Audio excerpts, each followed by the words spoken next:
टक्कर, धमाका और फिर सन्नाटा। सामने पड़ी थी लाशें। स्पीड से टक्कर इतनी जोरदार थी कि एक ट्रेन दूसरी के ऊपर चढ़ गई। जिस हादसे ने ली कई लोगों की जान, उसको लेकर यात्री ने सुनाया आंखों देखा भयावह मंजर। बताया किसी का हाथ कटा था, किसी के पैर तो कोई बुरी तरह से कट गया था। कुछ लोग सो रहे थे, कुछ मोबाइल चला रहे थे तो कुछ दरवाजे पर बैठकर सफर का आनंद ले रहे थे।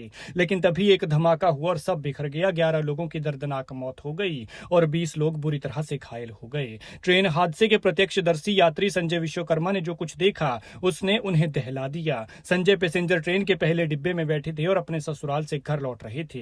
ये ट्रेन हादसा बीते रोज छत्तीसगढ़ के बिलासपुर रेलवे स्टेशन के पास हुआ, जब मालगाड़ी और एमईएमयू पैसेंजर ट्रेन की टक्कर हो गई। हादसे की खौफनाक स्थिति बयां करते हुए संजय विश्वकर्मा ने बताया कि मैं मोबाइल चला रहा था, कुछ यात्री बातें कर रहे थे और कुछ सो रहे थे। सब कुछ सामान्य लग रहा था, लेकिन कुछ ही सेकंड बाद जैसे सब कुछ थम गया। गतौरा स्टेशन से लगभग 500 मीटर आगे ही ट्रेन जोर से हिली और किसी चीज से टकरा गई। इतनी भयंकर आवाज आई कि कान सुन्न हो गए, खिड़कियों के शीशे टूट गए, लोग चिल्लाने लगे और फिर सब तरफ अंधेरा ही छा गया। संजय ने बताया कि टक्कर के बाद उनका डिब्बा सामने चल रही मालगाड़ी के ऊपर चढ़ गया। जब संजय को होश आया तब वो अपनी सीट के नीचे फंसे हुए थे। उन्होंने बताया कि मैं हिल भी नहीं पा रहा था, लोग मदद के लिए चिल्ला रहे थे और मेरे सामने ही 3 लोगों के शव पड़े थे। इनमें एक महिला थी। सबके शव बुरी तरह से क्षत विक्षत हो गए थे। किस्मत से वो बच गए। जिस डिब्बे में संजय बैठे थे उसमें लगभग 16-17 लोग सवार थे, जिनमें महिलाएं, पुरुष और छोटे बच्चे शामिल थे।